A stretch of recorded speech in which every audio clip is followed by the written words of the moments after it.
introduce your team. For the second week running, the National Olympic Committee was put to task to explain on the Rio budget and expenditure, as well as the team's management in Rio. Kenya team had a working budget of 583 million shillings. The government was to provide 500 million and the remaining was to be raised by NOCK. However, the committee was at pains to explain the various allocations in the budget. Divisions within NOCK and discrepancies on drafting and approving the budget emerged. Chairman, budget was discussed in a steering committee meeting.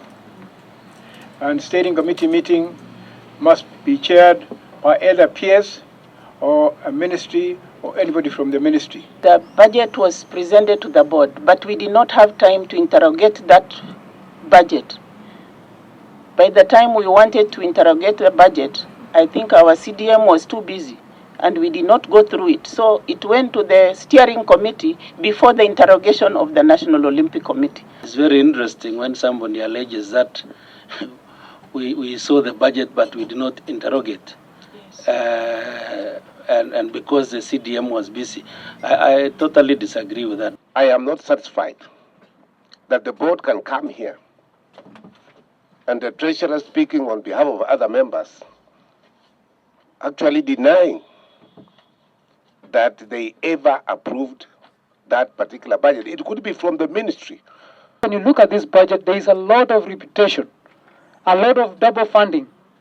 Having raised 32 million shillings from sponsors, among them Lotto, Kenya Breweries, Safaricom, Manu Chandaria Foundation, KDY, as well as Nandi and Uasin Gishu county governments, NOCK was to foot part of the bills for the Olympics team.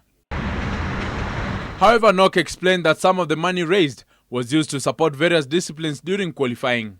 Some sports they say benefited include the rugby teams, volleyball, boxing, table tennis, swimming, weightlifting and cycling.